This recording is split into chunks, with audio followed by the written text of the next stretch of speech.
오늘은 교회 절기상 성령 강림 주일입니다. 우리 부활하신 예수님께서는 이 땅에 40일 동안 계셨다가 이제 승천하실 때가 되어서 제자들에게 모아놓고 말씀하십니다. 몇 날이 못 되어 아버지께서 약속하신 성령을 너희에게 보낼 텐데 기다리라. 그리하면 그 성령이 오셔서 너희들에게 성령으로 세례를 베풀 거라, 이렇게 말씀하시고 승천하셨습니다. 우리 사도행전 1장 4절에서 5절을 같이 읽어보겠습니다. 사도와 함께 모이사 그들에게 분부하여 이르시되 예루살렘을 떠나지 말고 내게서 들은 바 아버지께서 약속하신 것을 기다리라. 요한은 물로 세례를 베풀었으나 너희는 몇 날이 못 되어 성령으로 세례를 받으리라 하셨느니라. 아멘. 예수님의 약속대로 성령님께서는 오순절날 마가다락방에서 전혀 힘쓰며 기도하는 120명 성도에게 임재하여 주셨습니다. 우리 사도행전 2장 2절에서 4절도 같이 읽어보겠습니다.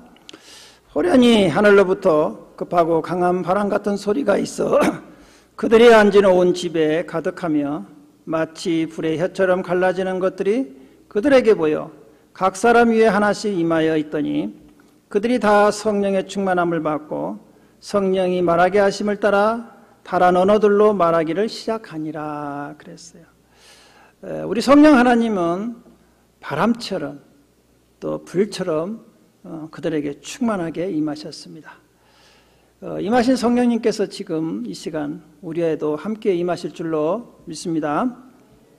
오늘 우리가 읽은 본문 말씀은 보혜사 성령님이 이 땅에 오셔서 하시는 일에 대해서 말씀하고 있어요. 그래서 이사야서 11장 2절은 우리에게 이렇게 말씀하고 있습니다. 그의 위에 여호와의 영, 곧 지혜와 총명의 영이요 모략과 재능의 영이요 지식과 여호와를 경외하는 영이 강림하시리니 그랬어요. 여기에서 보면 성령님이 하시는 7가지 사역에 대해서 말씀하고 있죠. 여호와의 영이시고 또 지혜의 영이시고 우리에게 총명을 주시는 영이시고 또 우리를 모략, 카운셀러 하시는 영이시고 또 우리에게 재능을 주시는 영이시고 또 우리에게 지식을 주는 영이시고 여호와를 경외하는 영이시다, 이렇게 말씀하고 있습니다. 그래서 오늘은 이 성령님의 사역에 대해서 우리가 상고하면서 은혜를 나누겠습니다. 첫 번째로 성령님은 창조의 영이시고 창조하는 일에 함께 하셨습니다. 창세기 1장 1절에 보니까 태초에 하나님이 천지를 창조하시니라 그랬어요. 그리고 2절에 보니까 우리 창세기 1장 2절을 같이 읽어볼까요? 땅이 혼돈하고 공허하며 흑암이 깊음 위에 있고 하나님의 영은 수면 위에 운행하시니라 그랬어요. 하나님께서 이 땅을 이제 새롭게 하시고 창조하셨는데 여기서 성령 하나님께서 공허하며 흑암이 깊음 위에 하나님의 영이 이렇게 수면에 운행하시더라 그랬어요. 운행하시더라. 여기서 운행이란 뜻은 뭐냐 하면, 여러분 암탉이 계란을 이렇게 품잖아요. 암탉이 계란을 품고 며칠 있으면 부화하죠. 3주 있으면 부화가 됩니다. 암탉이 계란을 품었대. 그 암탉이 계란을 품어서 생명, 부활하게 하는 것 같이 성령께서 지금 지구를 싹 품은 거예요. 이렇게 지구를. 그래서 생명을 불어넣으니까 지구가 이제야 생기 있게 탄생한 것을 우리에게 알려주고 있습니다.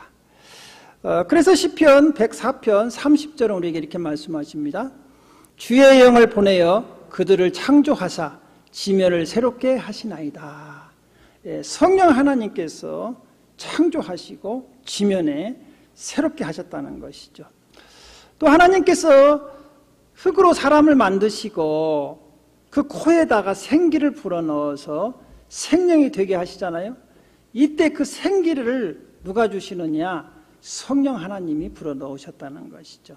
우리 창세기 2장 7절도 같이 읽어보겠습니다.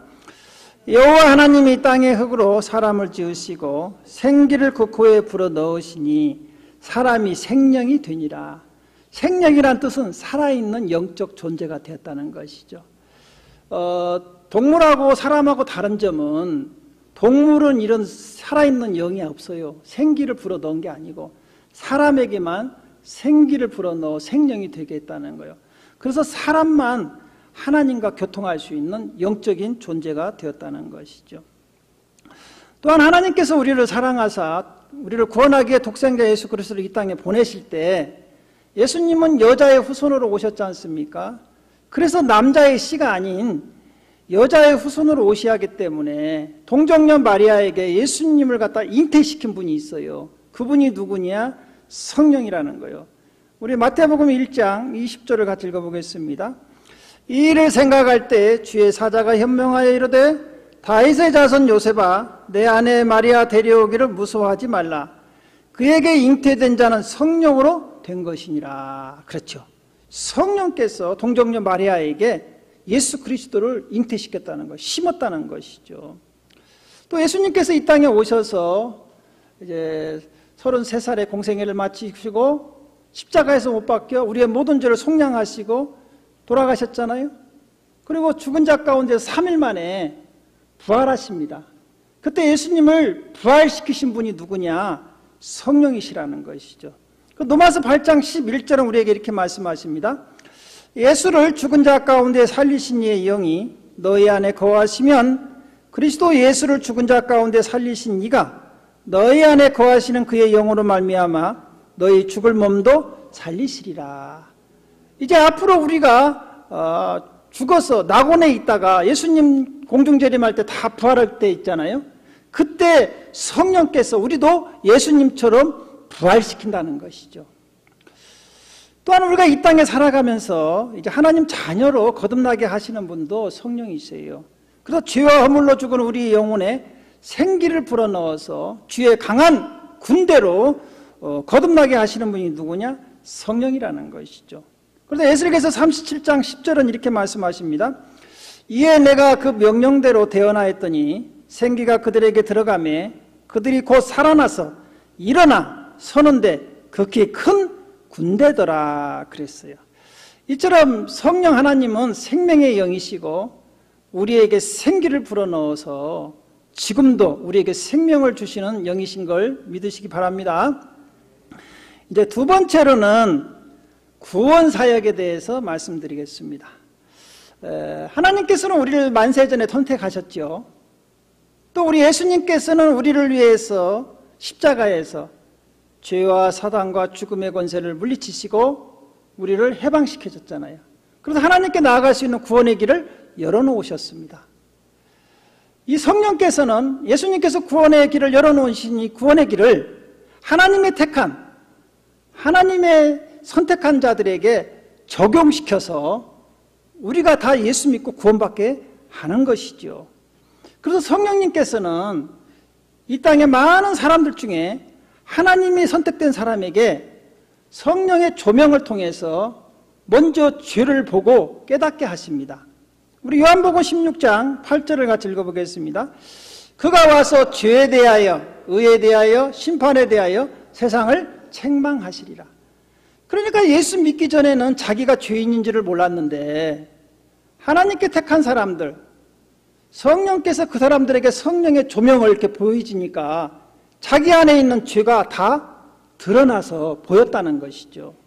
그래서 죄에 대해서 깨닫게 하는 거예요. 우리는 많은 사람들은 나는 아프지 않으니까 병원에 가서 검사받을 필요 없다, 이렇게 많이 생각합니다. 그런데 이제 정기 검사를 병원에 가서 받다 보니까 내가 몰랐던 암세포라든가 종양이라든가 뭐 고혈압, 당뇨 여러 가지 질병이 발견되지 않습니까? 그래서 그분들이 그걸 발견하니까 아, 이게 내가 몸이 병들어 있었구나, 이걸 깨닫는 거나 똑같다는 것이죠. 우리가 예수 성령의 조명이 없을 때는 나는 죄인이 아니야, 나는 의인이야, 나 같은 사람은 법 없이도 살 수 있는 사람이야, 이렇게 생각했는데 성령이 내 안에 오셔서 밝히 내 안에 있는 죄들을 보여주니까 아, 내가 이렇게 많은 죄가 있었어? 병원에 가서 진찰해 보니까 내가 이렇게 많은 질병이 있었어? 이거나 똑같다는 것이죠.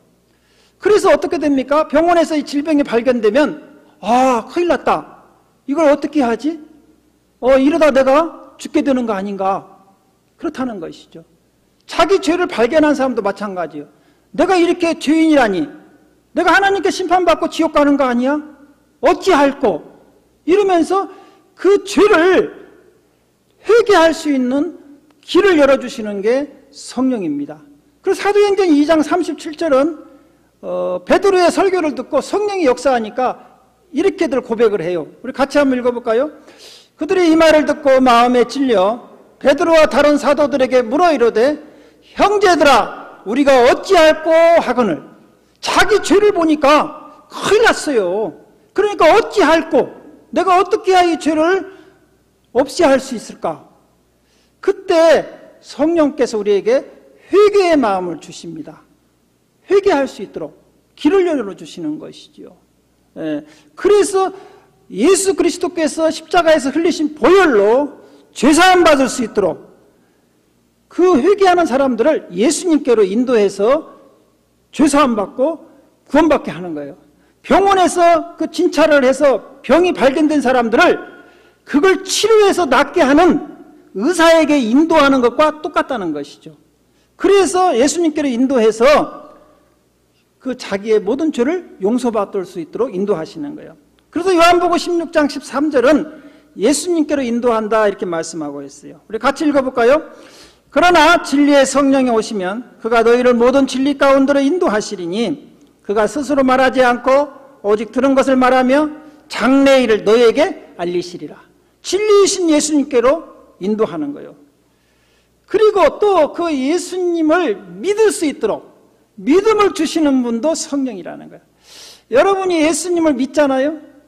이 믿음은요, 여러분 스스로 생긴 게 아닙니다. 성령께서 여러분에게 이 믿음을 주시고 하나님께로 인도하시는 거예요. 그래서 지금 여기 와서 앉아 계시는 거예요. 아, 목사님 나는 스스로 왔는데 그렇지 않아요. 여러분 마음에 성령께서 역사하셔서 지금 이곳에 와서 예수 믿고 구원받게 하는 거예요.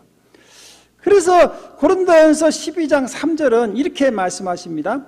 그러므로 내가 너희에게 알리노니 하나님의 영으로 말하는 자는 누구든지 예수를 저주할 자라 하지 아니하고 또 성령으로 아니하고는 누구든지 예수를 주시라 할 수 없느니라. 성령이 아니고는 예수를 믿습니다. 예수님이 나의 왕이십니다. 나의 구원자이십니다. 이렇게 고백할 수가 없다는 거예요. 알 수는 있지만 믿지는 못한다는 것이죠. 이처럼 믿음을 주시는 분은 누구냐? 성령이라는 것이죠. 그래서 이처럼 예수를 믿고 예수님을 나의 구주로 영접한 사람들에게는요, 이제 하늘나라에 들어갈 수 있도록 거듭나게 하십니다. 여러분, 하늘나라는 어떤 사람이 들어갑니까? 교회에 나온 사람이 들어갑니까? 예수님은 그렇게 말씀하시지 않았어요.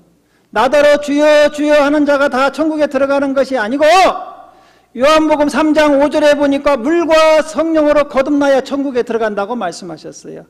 우리 요한복음 3장 5절을 같이 읽어보겠습니다. 예수께서 대답하시되 진실로 진실로 내게 이르노니 사람이 물과 성령으로 나지 아니하면 하나님 나라에 들어갈 수가 없느니라. 여기서 거듭난다는 뜻은 뭐냐 하면 우리가 창세 때 에덴 동산에 살았을 때는요, 여러분 죄가 없었기 때문에 영이 살아있었어요. 하나님과 교통했었어요. 그러나 아담이 범죄함으로 죄가 들어오고 사망이 들어오고 우리 영혼이 죽었거든요. 하나님과 교통할 수 없었어요. 그럴 때 이 모든 가로막혀 있던 죄의 문제를 해결하시고 우리를 다시 하나님과 교통하게 하시는 분이 누구냐? 성령이라는 것이죠. 그래서 이게 거듭난 사람들에게는 성령이 이제 하나님의 자녀로 도장을 찍어요. 이걸 인친다고 그래요. 인친다고. 에베소서 우리 1장 13절을 같이 읽어보겠습니다. 그 안에 너희도 진리의 말씀 곧 너희의 구원의 복음을 듣고 그 안에서 또한 믿어 약속의 성령으로 인치심을 받았으니, 여기서 도장을 찍었다는 것은 여러분이 이제 하나님의 자녀라는 보증이 되었다는 것이죠. 할렐루야? 이럴 때는 할렐루야 그래야 할 텐데 별로 안 기뻐요? 하나님의 자녀가 된 것이 기쁘지 않아요? 여러분, 과거에는 마귀의 자녀였어요. 진노의 자녀였어요. 이 땅에 마귀에게 종노릇하다가 나중에 하나님께 심판받고 지옥 갈 인생이었는데, 지금 예수 믿고 구원받고 하나님의 자녀가 됐다는 것은 어마어마한 축복이라는 것이죠. 할렐루야. 그걸 보증해 주시는 분이야. 성령이 도장을 찍은 거예요. 소장을 찍은 거예요. 여러분, 다 성령이야. 그리고 그 사람 안에 성령이 내주에 계십니다. 우리 고린도전서 3장 16절을 같이 읽어보겠습니다. 너희는 너희가 하나님의 성전인 것과 하나님의 성령이 너희 안에 거하시는 것을 알지 못하느뇨. 지금 거듭난 여러분 성도 안에는 성령 하나님이 계신 걸 믿으시기 바랍니다. 할렐루야. 영원토록 떠나지 않으시고 영원까지 함께 하실 줄로 믿습니다. 이 성령님은요, 이제 우리 안에서 역사하십니다. 성령님은 성결의 영이십니다. 하나님의 영이시니까 거룩의 영이시죠. 로마서 1장 4절은 우리에게 이렇게 말씀하십니다. 성결의 영으로는 죽은 자들 가운데서 부활하사 능력으로 하나님의 아들로 선포되었으니 곧 우리 주 예수 그리스도시니라. 성령님은 성결케 하는, 우리를 거룩하게 하나님의 자녀, 하나님의 성품으로 우리를 성화시킨다는 것이죠. 그런데 고린도전서 6장 11절은 이렇게 말씀하십니다. 너희 중에 이와 같은 자들이 있더니 주 예수 그리스도의 이름과 우리 하나님의 성령 안에서 씻음과 거룩함과 의롭다 하심을 받았느니라. 할렐루야. 성령께서 우리 안에서 우리가 하나님의 자녀로서 거룩한 성품으로 변화될 수 있도록 우리를 인도하신다는 것이죠. 그래서 갈라디아서 5장 17절에 보니까 육체의 종욕을 가로막는 게 누구냐? 성령이라는 거예요. 성령께서 죄짓지 않도록 죄의 길로 달려가는 사람을 가로막는다는 것이, 죄짓지 말아라, 하나님의 자녀다, 이처럼 우리를 인도하시는 분이시죠. 또 그리고 우리가 이 땅에서 하나님의 자녀로서 살다가 지치고 힘들고 기도할 수 없을 때 성령이 말할 수 없는 탄식으로 우리를 대신해서 중보하신다, 이렇게 말씀하셨어요. 우리 로마서 8장 26절도 같이 읽어보겠습니다. 이와 같이 성령도 우리의 연약함을 도우시나니 우리는 마땅히 기도할 바를 알지 못하나 오직 성령이 말할 수 없는 탄식으로 우리를 위하여 친히 간구하시느니라. 여러분, 기도하다가 지치고 힘들 때는 이렇게 성령님의 도움을 요청하십시오. 성령님, 저는 어떻게 기도할지도 잘 모릅니다. 기도가 나오지 않습니다. 성령님, 제가 하나님 뜻대로 하나님께 영광 돌리는 삶을 살 수 있도록 제가 기도하고 제 성품을 변화시켜 주십시오. 제 기도를 도와주십시오. 이러면 성령께서 여러분의 기도할 수 있도록 기도의 영을 부어주시는 거예요. 기도할 수 있도록 힘을 도와주신다는 것이죠. 또한 우리 성도들은 이제 하나님의 영광을 위해 살아야 하잖아요. 하나님 나라를 위해서 살아야 하잖아요. 하나님 나라에 일할 수 있는 일꾼으로서 이제 우리가 살아가야 하는데, 일할 수 있는 은사들을 주십니다. 여기서 은사라는 것은 선물이에요. 선물이란 뜻이에요. 성령님께서는요, 우리 각자 성도들에게 맞는 은사를 주어서 하나님 일을 하게 하십니다. 은사가 뭐냐 하면, 여러분, 농부들이 농사를 지을 때 필요한 게 농기구지 않습니까? 괭이도 있어야 하고 호미도 있어야 하고 삽도 있어야 하잖아요. 은사는 이런 농기구와 같은 거예요. 하나님의 사람들이 하나님의 일을 할 때 농기구와 같은 그런 보조기구로서 우리가 하나님 일을 할 수 있도록 주는 게 은사라는 거예요. 여러분들도 다 은사를 받았어요. 한두 개는 다 가지고 있어요. 오늘 고린도전서 12장 8절에서 11절에 많은 은사가 나오는데, 여러분, 그 은사 중에서 나는 어떤 은사를 받았는가 한번 생각해 보세요. 목사님, 나는 없는데, 아니요, 잘 생각해 보면 있어요. 여러분 다 주시거든요. 그래서 한번 고린도 12장을 그래서 은사장이다 그래요. 우리 한번 같이 읽어보겠습니다. 어떤 사람에게는 성령으로 말미암아 지혜의 말씀을 주시고, 어떤 사람에게는 같은 성령을 따라 지식의 말씀을 주시고, 또 다른 사람에게는 같은 성령으로 믿음을, 또 어떤 사람에게는 한 성령으로 병 고치는 은사를, 어떤 사람에게는 능력 행함을, 어떤 사람에게는 예언함을, 어떤 사람에게는 영들 분별함을, 다른 사람에게는 각종 방언 말함을, 어떤 사람에게는 방언을 통역함을 주시나니 이 모든 일은 같은 한 성령이 행하사 그의 뜻대로 각 사람에게 나누어 주시는 것이니라. 그러니까 여러분에게도 이런 많은 은사들 중에서 한두 가지는 다 있다는 거예요. 어떤 사람은 지혜의 말씀도 있고, 또 지식의 말씀도 있고, 예언의 말씀, 또 병 고치는 은사도 있다는 거예요. 그래서 여기에서 우리가 조심해야 할 게 하나가 있어요. 이렇게 하나님이 주어서 은사를 받아서 하나님의 일을 하다 보면 어떤 사람들은 그게 자기의 능력으로 착각하고 교만한 사람들도 있어요. 교회에서 간혹 방언을 받아서 방언으로 막 기도하는 사람이 있어요. 그러면 나는 방언하는데 너는 방언도 못하냐? 막 목에다 이렇게 힘주고 다니는 사람이 있어요. 여러분, 농부가 농기구를 자랑하면 씁니까? 농사를 잘 지는 게 중요하지. 나는 삽이 일제야, 낫은 독일제야. 농사를 아주 망치는 사람이 있어요. 그런 거 자랑하는 게 아니에요. 이 농사를 잘 지라고 농기구를 준 것이고, 하나님께 성령을 우리에게 은사를 주신 것은 하나님의 일을 열심히 하라고 은사를 주신 것이지, 어떤 사람은 병 고치니까 자기 능력으로 고치는 줄 알고요, 나는 이런 능력을 가졌어요, 그러면서 자기가 고치는 걸로 착각하는 사람이 있어요. 그건 큰 교만이죠. 은사들은 하나님이 성령이 주시는 거예요. 그러니까 자랑하면 안 돼요. 나를 도구로 쓰는 것 뿐이에요. 이럴 때 여러분 감사하시기 바랍니다.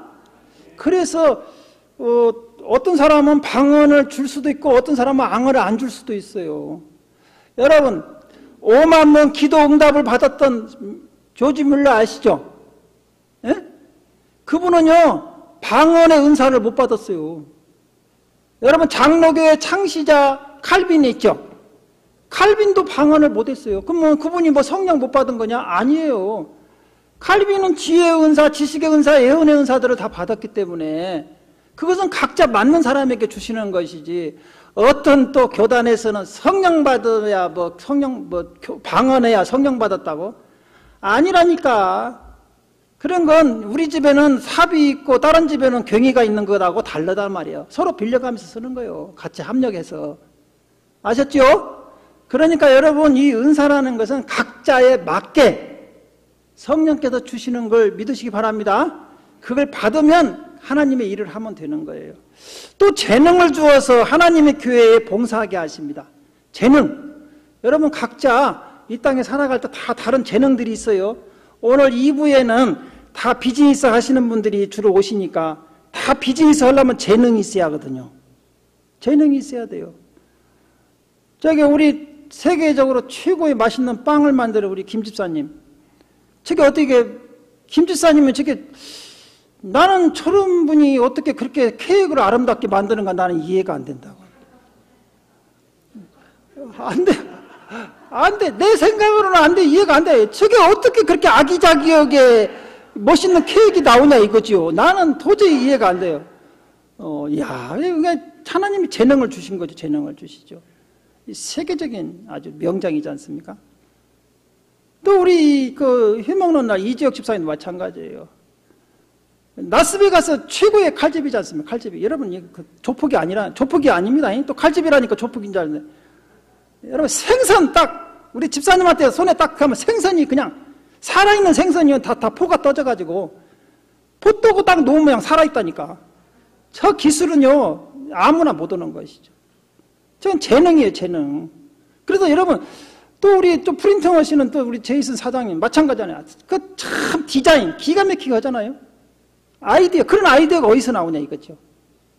여러분 우리 부모님이 도우셨습니다. 아니에요. 성령이 주신 거예요. 우리 읽어볼까요? 출애굽기 35장 30절에 33절 한번 같이 읽어볼까요? 시작. 모세가 이스라엘 자손에게 이르되 볼지어다 여호와께서 유다 지파 홀의 자손과 우리의 아들인 부살레를 지명하여 부르시고 하나님의 영을 그들에게 충만하게 하여 지혜와 총명과 지식으로 여러 가지 일을 하게 하시되 금과 은과 노수로 제작하는 기술을 고안하게 하시며 보석을 깎아 물리며 나무를 새기는 여러 가지 정교한 일을 하게 하셨고, 보십시오. 하나님의 성전에 여러 가지 금그릇, 은그릇, 막 나무로 이렇게 세공한 거 필요하잖아요. 그걸 만들 때 이 두 사람을요 불러내가지고 성령, 하나님의 영이 충만하게 지혜와 지식의 은사를 주시니까 이런 기술을 고안해낸다 이거죠. 그렇잖아요. 그래서 여러분들이 비즈니스 하려면요 성령이 주시는 아이디어를 얻어야 돼요. 여러분 비즈니스 하실 때 성령이 주신다니까. 기도하십시오. 성령은 재능을 주시는 분이에요. 아이디어를 주시는 분이에요. 그래서 이 불살내리죠. 내가 자꾸 발음이 이렇게. 그 사람이 성령이 임하니까 세공하는 거, 보석을 깎아 물리는 거, 그런 것들을 다 만들잖아요. 마찬가지예요. 여러분들도 재능을 주시는 성령님을 의지하면 이렇게 좀 세계적인 장인이 될 수 있다는 것이죠. 또 우리 성도들에게 권능을 주십니다. 권능을 주어서 예수 그리스도의 복음을 땅끝까지 증거하게 하십니다. 우리 사도행전 1장 8절을 같이 읽어보겠습니다. 오직 성령이 너희에게 임하시면 너희가 권능을 받고 예루살렘과 온 유대와 사마리아와 땅끝까지 이르러 내 증인이 되리라 하시니라. 권능을 주시는 거예요. 귀신 쫓아내는 권능, 담대하고 지혜의 말씀을 주셔서 예수 그리스도의 복음을 담대히 증거하게 하는 것이죠. 이러한 권능을 받으시기를 주님의 이름으로 축복합니다. 이제 마지막으로는요, 우리 성도들의 삶에 하나님이 기뻐하시는 성령의 열매를 맺게 하시는 거예요. 성령의 9가지 열매가 있습니다. 우리 갈라디아서 5장 22절에서 23절을 같이 읽어보겠습니다. 오직 성령의 열매는 사랑과 희락과 화평과 오래 참음과 자비와 양성과 충성과 온유와 절제니 이 같은 것을 금지할 법이 없느니라 그랬어요. 성령의 안에 계신 분은 자연적으로 성령의 열매가 열려요. 여러분 감나무에서는요 감이 열려요. 배나무에서는 배가 열려요. 여러분 안에 성령 하나님이 계시면 당연하게 성령 열매가 열릴 줄로 믿습니다. 여러분 삶 가운데 이런 성령의 9가지 열매들이 열려 있습니까? 아직 열매를 못 땄어요? 성령님과 교통하십시오. 성령을 의지하면 이런 성령의 열매들이 여러분 삶 가운데 주렁주렁 열릴 줄로 믿습니다. 사랑하는 성도 여러분, 우리 하나님은 우리를 선택하셨어요. 예수님은 우리를 구원하셨어요. 그리고 성령 하나님께서는 지금도 우리를 하나님의 자녀로 인치시고 우리 안에 역사하십니다. 지금은 성령 시대입니다. 여러분 성령을 의지하여 충만하고 날마다 승리하시기를 주님의 이름으로 축원드립니다. 기도하겠습니다.